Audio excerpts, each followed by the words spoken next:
Silk robes hid a life of absolute servitude. This is the hidden and tragic world of the male concubine, known as the Nanchong, in ancient China. By the end of this journey, you will understand the brutal reality behind the palace walls, where beauty was a curse and favor was a death sentence. What kind of man was chosen for this gilded cage, and what unspeakable dangers waited for him in the shadows of the imperial court? Theirs is a story erased by shame and rewritten by history, a dark mystery of power, pleasure, and profound suffering. Does true freedom exist when you are someone's most prized possession? The term for these men was Nanchong, a word that carried layers of meaning and shame. Literally meaning male favorite or male attendant, it was a formal title within the complex hierarchy of the imperial household. But to truly understand their place, we must separate them from the other men who populated the palace. They were not eunuchs, those castrated officials who managed the inner quarters and served the emperor's consorts. A eunuch's power, however twisted, came from administrative duty. Nor were they scholarly advisors or military generals whose value was tied to their intellect or strength on the battlefield. The Nanchong existed in a category all their own, defined solely by personal appeal and intimate service to a powerful patron, which could be the emperor himself, a high-ranking prince, or a wealthy aristocrat. The roots of this practice stretch deep, with whispers of it appearing as early as the Han Dynasty, over 2,000 years ago. But it was during the turbulent and culturally flamboyant period known as the Southern Dynasties, from the 4th to the 6th centuries, that the institution of the male concubine reached a notorious peak. This was an era of political fragmentation and immense luxury among the ruling elite, where court life became a theater of aesthetics and personal indulgence. It was here that the recruitment of Nanchong became almost systematic. So who was chosen? The ideal candidate was often a youth from a respectable, even scholarly family.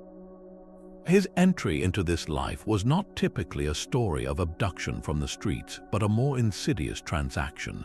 Imagine a beautiful young man, perhaps 15 or 16, from a minor gentry household. He possesses a delicate, almost ethereal beauty, excels in poetry or calligraphy, and can play the zither with heartbreaking skill. His family, seeing a path to influence or perhaps under subtle pressure from a powerful lord, might present him at court. In other cases, a reigning emperor or prince might simply see such a youth and command his presence. The selection was a brutal refinement, seeking a very specific blend of artistic cultivation and physical allure. Legally and socially, this system operated in a gray zone of silent acceptance. There were no official statutes proudly listing the rights of a male concubine, yet the practice was an open secret among the aristocracy. It was documented in private memoirs, alluded to in poetry, and gossiped about in palace corridors. However, in the formal, Confucian-driven official histories written to guide future emperors, these relationships were largely erased or condemned in brief, moralizing passages. This deliberate silence is what casts the longest shadow over their stories. By not recording the details of their lives, the court historians made the Nanchong into ghosts, their realities buried under layers of taboo and disgrace. This systemic obscurity is precisely why piecing together their true experience feels like solving a dark and intimate mystery. His world was a masterpiece of confined luxury. Within the palace walls, a Nanchong resided in quarters of breathtaking opulence. He was surrounded by the finest things the empire could offer, sleeping on beds of carved sandalwood, wrapped in silks that felt like cool water against the skin, and dining from porcelain so delicate it seemed to hold light. His meals were culinary art, each dish designed to please the eye as much as the palate. This was not merely comfort, it was a statement. Every exquisite object in his possession reinforced a single, unspoken truth. He was the most cherished treasure in his patron's collection. His daily duties were an extension of this ornate display. Officially, his role was that of a companion and entertainer. He was expected to be a living source of beauty and intellectual diversion. A typical day might involve composing spontaneous poetry to reflect the mood of his lord, playing a melancholic tune on the gyukan as evening fell, or engaging in witty, learned conversation about philosophy and art. He had to be a flawless conversationalist, a sensitive artist, and a calming presence, all while maintaining an appearance of effortless grace. This constant performance was his primary function, to provide aesthetic and emotional solace to the most powerful man in the room. Yet, beneath the surface of poetry and music lay the core of his position, the expectation of intimate service. This aspect, rarely detailed in historical records but always implied, cemented his status as property. He had no right to refuse, no autonomy over his own person. His value was contingent on his ability to please, and his access to every privilege, from the silk robes to the lavish meals, could be revoked in an instant. This created a psychological prison far more secure than any physical barrier. Rivalry was a constant, corrosive undercurrent. A Nanchong competed not only with other male favorites, but also with the emperor's female consorts for the patron's attention and favor. Alliances were fleeting, and whispers in the corridor could be as dangerous as a blade.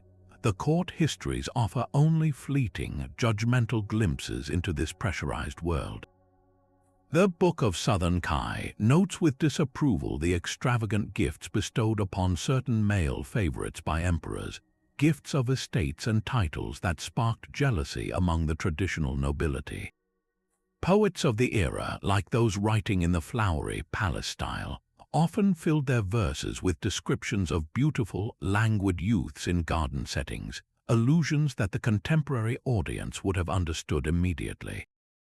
These references paint a picture of a life spent in a state of beautiful suspense, where every day was a performance and a misstep could mean not just disgrace but disappearance. The luxury was real, but it was the price tag for his soul. The silken cage was also a perfect trap. For a Nanchong, the very source of his privilege, his intimate access to the ruler, made him a target of unimaginable danger.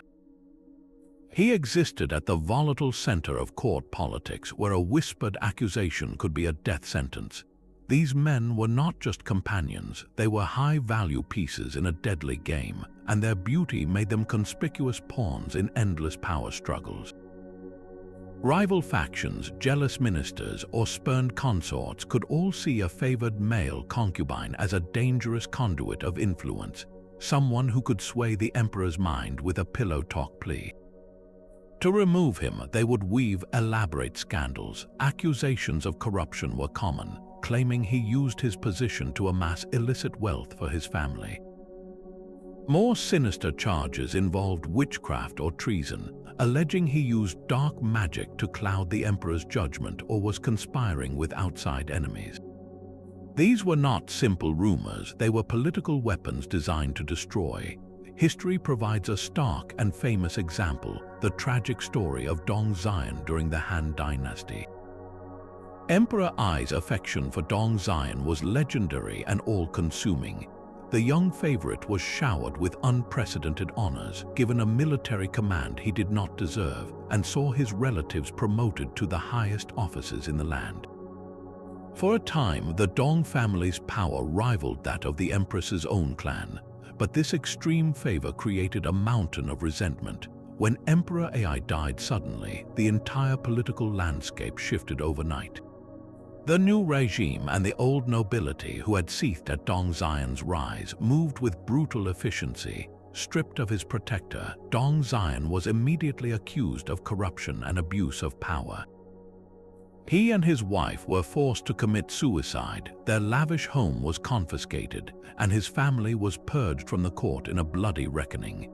His story is the ultimate cautionary tale, showing how a male concubine's fate was inextricably tied to his patron's lifespan. The death of an emperor did not just mean the loss of a benefactor, it often triggered a systematic erasure of everything associated with his personal reign, and that included his closest intimates. Beyond political purges, the threat of direct violence was ever present. A rival could arrange a discreet poisoning, a staged accident in the gardens, or a covert assassination by a hired hand. There were no true bodyguards for a Nanchong, only the fleeting and fickle protection of his lord's attention. If that attention waned, or if the lord needed a convenient scapegoat to placate an angry faction, the concubine could be sacrificed without a second thought. His life was one of exquisite tension, where every gift was also a potential piece of evidence against him, and every private smile from the emperor was noted by enemies waiting in the shadows. This constant peril reveals the cruel paradox of their existence. They were elevated to dizzying heights precisely to make their eventual fall more devastating, a public lesson in the absolute life and death power of the throne. Their beauty granted them a front-row seat to history, but it was the most dangerous seat in the house. The glittering danger of the court was mirrored by a deeper, more permanent condemnation outside its walls. In the eyes of rigid Confucian society, a Nanchong was not a tragic figure, he was a moral pollutant. His existence directly threatened the foundational pillars of order, filial piety, and clearly defined gender roles.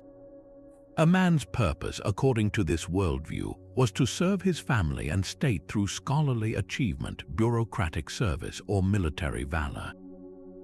He was to marry, produce heirs, and honor his ancestors.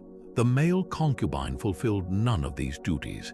Instead, he used his beauty and personal charm for personal advancement, serving the private pleasure of another man. This was seen as the ultimate perversion of a man's natural role, a surrender of masculine agency that brought irredeemable shame upon his entire lineage. His family name, meant to be carried forward with honor, was now stained. While they might have initially benefited from his proximity to power, they would forever after be associated with this disgrace, a fact often hinted at in the scornful whispers of official chronicles. This profound stigma is the primary reason their stories are so hard to find today. The court historians compiling the standard dynastic histories operated with a Confucian mandate to record events that provided moral instruction for future rulers. The lives of male favorites did not fit this mold. They were considered scandalous private affairs, not matters of state worthy of sober documentation. As a result, they were systematically omitted from the main narrative.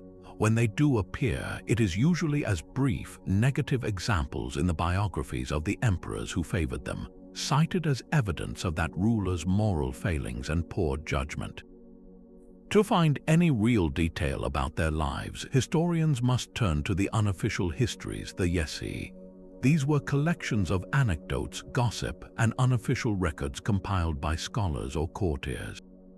While considered less reliable, these texts often preserve the very human details the official record sought to erase. It is in these pages that we occasionally find a fleeting description of a personality, a fragment of a poem, or a record of a lavish gift that allows us to glimpse the person behind the stigma. This deliberate erasure has turned each Nanchong into a historical puzzle. We know they existed, we know they held immense, fragile power, but the specifics of their daily experiences, their thoughts, their personal tragedies are buried under centuries of silence and shame. Later dynasties, particularly the morally upright Ming and Qing, looked back on periods like the southern dynasties with stern disapproval. They framed the practice of keeping male concubines as a symbol of that era's decadence and political weakness, a cautionary tale of what happens when rulers prioritize personal pleasure over state responsibility. This retrospective condemnation acted like a final layer of sediment, further compacting the earth over these hidden lives. So the legacy of the Nanchong is a double silence, first by the society that shunned them, and then by the history that forgot them. Unraveling their truth requires reading between the lines of condemnation, listening for echoes in poetry, and understanding that sometimes the most telling part of a historical record is what it desperately chooses not to say. From the promise of a gilded cage to the terror of a political execution, The life of a Nanchong was a tragic arc drawn by forces far beyond his control. It began with selection, a moment where beauty and talent became a curse, pulling a young man from his family into a world of dizzying privilege. That privilege, however, was the very mechanism of his imprisonment, a life of constrained luxury where every silk robe and poetic performance was a reminder of his status as a living possession.